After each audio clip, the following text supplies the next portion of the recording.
মহিলার মধ্যে একটা আকর্ষণ আছে আল্লাহ দিয়া দিছেন। দেখো বিভিন্ন বিভিন্ন চুলের কালার চুলের বিভিন্ন মাথার যেমন আপনার তেল আছে, এটার মধ্যে দেখবা মহিলার ফটো, মহিলার পিকচার লাগাই আছে নানা পঞ্চায়েত।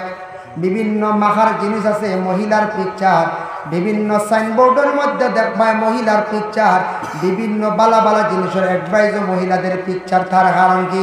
মহিলাদের দিকে পুরুষের একটা মন আকৃষ্ট হয়, মহিলাদের মধ্যে একটা আকর্ষণ আছে, যার জন্য বিশেষ করে আল্লাহর বন্দেগান এই যেটা ট্রেনের মধ্যে পাওয়া যায় খুলসা পুরুষও নয় মহিলাও নয়, এরা এখানে মহিলাদের গঠনটা ধরলো, মহিলাদের সুরতটা ধরলো বলে এখানে তারা বিভিন্ন জিনিস মাখছে আর মহিলাদের খাবারটা পরিধান করছে, এরা মহিলার মতো দেখা যায়। অনেক পুরুষেরা এর লাগি হাসি ঠাট্টা করন, ডং তামাশা করন। আল্লাহর বন্দেগান বুড়া নিয়ত যদি আপনি করিয়া তখন গুনাহগার হইবা। এর জন্য আল্লাহর বন্দেগান এইভাবে মহিলা যদি এই ধরনের যদি সুরত ধারণ করেন বিভিন্ন কাপড় নিয়া এবং ফাঁসা সুরতে যদি চলাফেরা করিয়া থাকেন, আর মহিলাদের যদি মুখের ভাষাটা যদি খারাপ হয়, সব সময় যদি বুড়া ঘাট যদি করিয়া থাকেন, জিমা যদি করিয়া থাকেন, এই তিনটা জিনিস দেখলে এই ধরনের মহিলাগুলোরে তুমি তান বিবাহ করিও না, এই ধরনের মহিলারে বিবাহ তুমি করিও না। উম্মে মহজুল নামে যে মহিলার কথা কইলাম, একজনে আরবি চাইছেন বিবাহ করতা, আল্লাহর রাসূলে তান বড় মুখ হাজুল বানাই দিছেন। রাসূলুল্লাহ কইছেন তুমি বিবাহ করিও না এই মহিলাটারে, কারণ এ থাকছে গিয়া এই মহিলাটা ভালো নাই, এই মহিলাটাও এ থাকছে গিয়া দেহ ব্যবসায়ী মহিলা, এই মহিলাটা দেহ ব্যবসায়ী মহিলা। আল্লাহর বান্দেগান রাসূলুল্লাহর জামানায় আল্লাহর রাসূলের এক সাহাবী যার নাম হইল হযরত মুরসাদ রাদিয়াল্লাহু তাআলা আনহু, যার নাম হইল গিয়া মরসদ নামে একজন সাহাবী আসলা। এই সাহাবী কি করছেন, একদিন কইতরা আমি তো একটা আমার তিজারত আসলো, ব্যবসা আসলো। কি ব্যবসা বলে?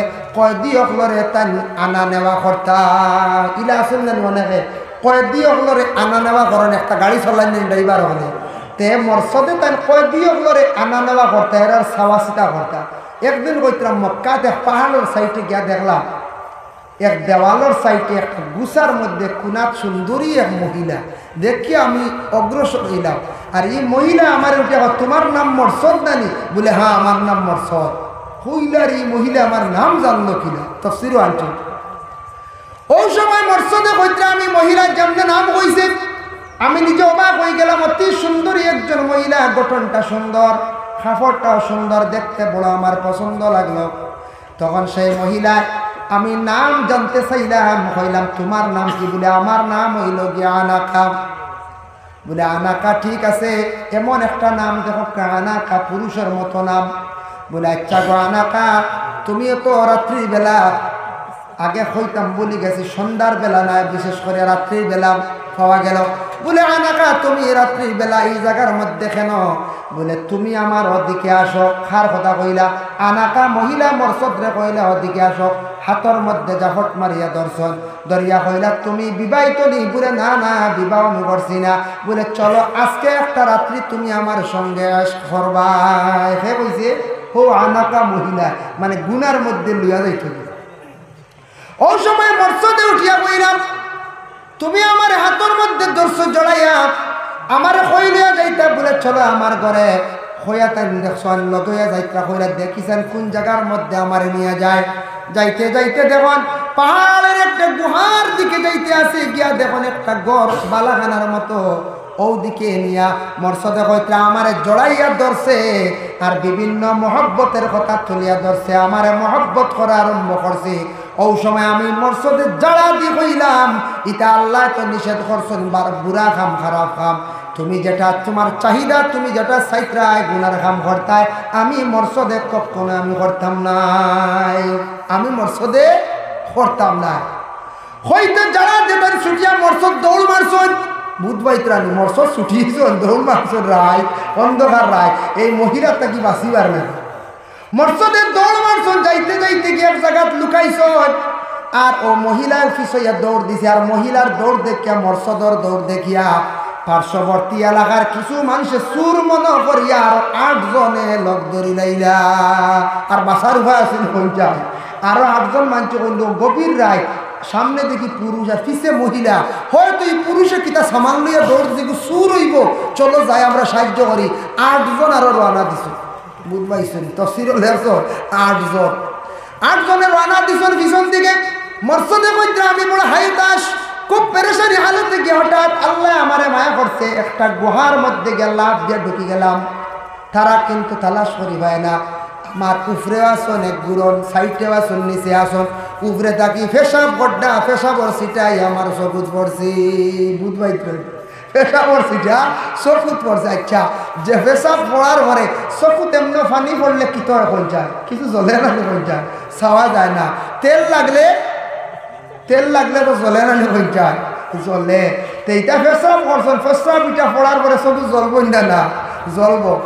পেশাবর সিটা যখন তার চক্ষুর মধ্যে পড়ে গেল, মরসদেও সময় কই দেবো আল্লাহ আপনি আমারে রক্ষা করো, এতে আমার চোখ যাইতে যাও গিয়ে আমার অন্ধ বানাই নাও। মরসদে যেমনি গুহার মধ্যে দোয়া করছেন, তার চক্ষুটা অন্ধ হয়ে গেছে গিয়া, কিছু সময় লাগে একবারে নাই, কিছু সময় লাগে একবারে অন্ধ হয়ে গেছে। কইছেন মরসদে কইতে আমার চোখে কিন্তু আমি আর দেখতাম পাইছি না। বহুত সময় গেল, তারা তালাশ করি আমার পাইছেন না, বাদে চোখ আস্তে আস্তে হর্ষা হয়েছে। ও বারইয়া গেলাম মরসদ গিয়া রসুল্লাহর খেদমতে গিয়া বলা ঘটনা ফিরা বলে, ইয়া রসুল্লাহ ও তা কি ও ঘটনা। ওই সময় আল্লাহ রসুল সাল্লাল্লাহু আলাইহি ওয়াসাল্লামে মরসদ রে ঘোষণা দিলাম, মরসদ রে এই ধরনের মহিলা হল থাকি তুমি তান বাঁচিয়া থাকো। ও বাবা, জাহিলিয়তের যুগে এইভাবে মহিলা হল দেহ ব্যবসায়ী হল ছিলাম, এইভাবে মহিলা হল অন্ধকার রাত্রিতে পাওয়া যাইত, রাস্তার মধ্যে তাদের রে পাওয়া যাইত, যার কারণে জাহিলিয়তের যুগের মধ্যে মহিলা হলে পুরুষ সকলের দরিয়া টান মারিলে ঘরের মধ্যে ঢুকাইয়া অবৈধ ব্যবসা করতা, রুজি রোজগার করতা। এটা আমাদের দেশ বর্তমানে চলিতে আছে, কিছু কিছু জায়গার মধ্যে, এটা নতুন নাই বাবা, জাহিলিয়তের যুগে ছিল, আইজ অবধি আছে। এর লাগে মাঝে মধ্যে দেখছন্নি শুনছন্নি কিছু কিছু ছেলে সন্তান হল হঠাৎ এইডস রোগ হইয়া মারা যায়, পাইছুন আপনারা শোনা জানেন? এইডস রোগী যারা এরারে কি করা হয়, লগে লগে ইঞ্জেকশন দিয়ে পুশিং করিয়া এরারে প্রায় হত্যা করা হয়ে যায়। এর সোয়া খাইলে মানুষের হাসরি যায়, বড় মারাত্মক।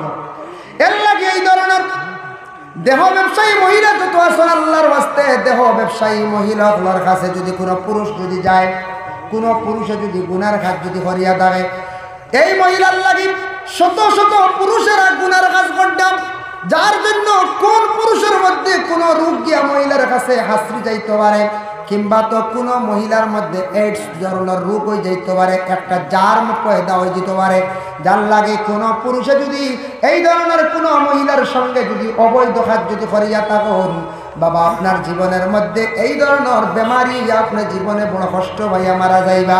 এই বেমার হইলে সেই বেমারটা নির্মূল হয় না, যার জন্য এই বেমার হইয়া আপনি যদি মারা যায়, নিজে নিজে দূষিত হইয়া জমিন থাকি বিদা হইলা, এই বেমারে মরলে যেন মাপ পাইনি বা আপনার কোনো রেহাই নাই।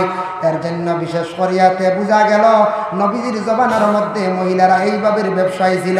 মরসদ বহুত কঠিন মুসিবত থাকি তাই নিজে উদ্ধার হইলা আল্লাহর বন্দেগান। এর জন্য আল্লাহ রসুল সাল্লাল্লাহু আলাইহি ওয়াসাল্লামের মায়ের উম্মতগণ আরেকটি আয়াত নিয়ে আপনাদের সম্মুখে আমি আলোচনা যাই। ওয়াল্লাযীনা ইয়ারমুনাল মুহসানাতি সুম্মা লাম ইয়াতু বিআরবা'তি শুহাদা ফাজলিদুহুম 80 জাল্লা। তুমি তাই পাক দামন মর্দ এবং আওরাতগুলোর উপরে না হোক তুমি তাই তহমত তুলিও না। তহমত তুলে একটা আছে না আমরা দেশ, তহমত না জানিয়া না দেখিয়া আউরি আমাদের দেশে কিছু আছে মানুষে সমালোচনা করে। এই যে তহমত তুলা যেটা আছে বাবা, তহমত তুমি তাই তুলিও না। যদি তহমত তুলো তাহলে তহমত তুলিয়া যদি ঠিকাইতে পারো না, তোমার জন্য আবার শাস্তি আছে, শরীয়তের বিধান। আয়াত দ্বারা প্রমাণিত হইল খেয়ারের উপরে আউরি তহমত তুলিও না। যত সময় পর্যন্ত নিজের চক্ষুর দ্বারা দেখছো না, অত সময় পর্যন্ত নিজে কোনোদিন তহমত তুলা যাইও না।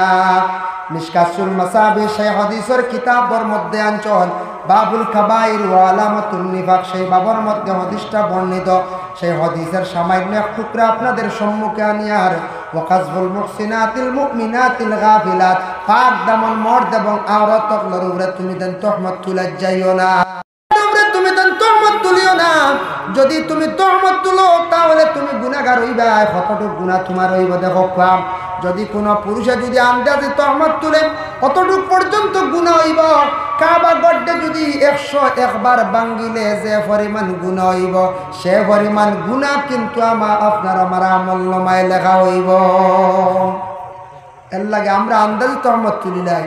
মসজিদের মিয়া সাহেবের উপরে, গাঁওর এক ছেলের উপরে, এক মেয়ের উপরে, এক ছেলে আর মেয়ে গল্প করছেন স্কুল থেকে আসতে সময়, ও শেষ আর নিচে গিয়া অমুকর হুয়া অমুকর বুড়ি নিচে গিয়া শুরু লাই দিলেন আমরা।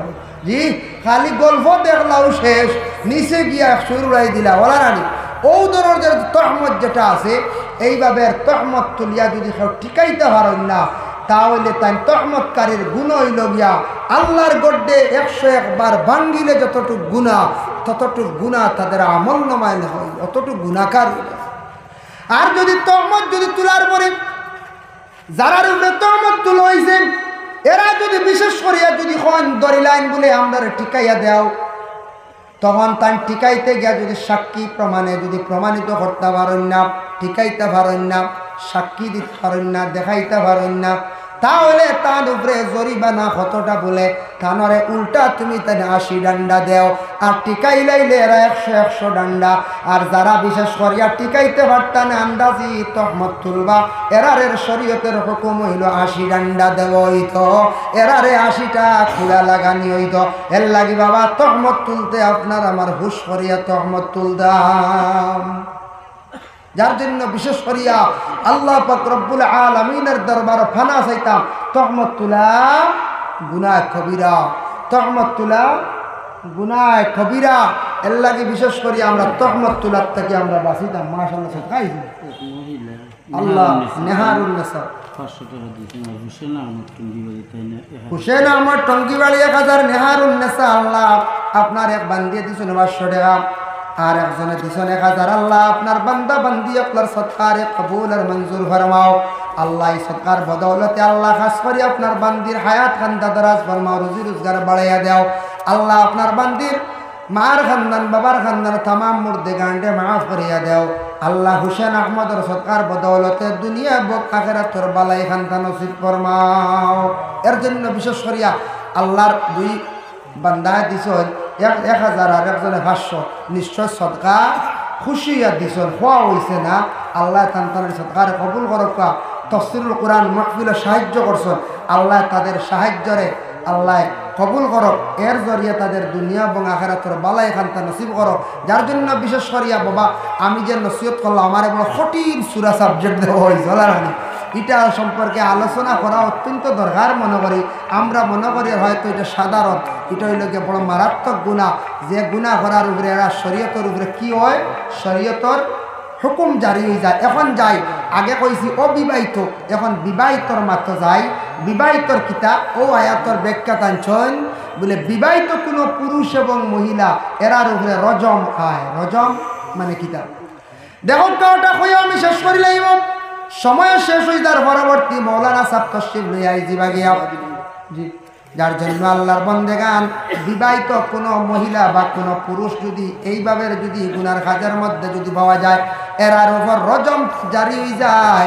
রজম মানয়া থাকছে গিয়া সংসার করা পাথর দিয়া এরার ইটাইয়াও মারি দেওয়া, এরারে পাথর দিয়া ইটানি বুধবা ইটানি কতটুকু কঠিন শাস্তি শরীয়তের হুকুম। এর জন্য আল্লাহ আমরারে তৌফিক দাও এই ধরনের কঠিন গুনার খাস থাকিয়া এই ধরনের বুড়া খাস থাকি আল্লাহ আমরা প্রত্যেকের হেফাজত করো। যার জন্য আল্লাহর দরবারও আশা রাখতাম আল্লাহ আমরা এই ধরনের বুড়া খাস থেকে হেফাজতে রাখতাম। আমরা যদিও ইলা ভুলবশত কেউ গুনাহ করিয়া থাকি মাফ চাইতাম, আল্লাহর দরবার তওবা করতাম। আর যাতে জীবনে এই ধরনের গুনার খাজের দিকে আমরা যাইতাম না, আল্লাহ আমরা প্রত্যেকরে হেফাজতে রাখতাম। আমরা চেষ্টা করতাম জীবনে নফসের লাগি লড়াই করতাম, জিহাদ করতাম। সব আল্লাহুম্মা আমিন।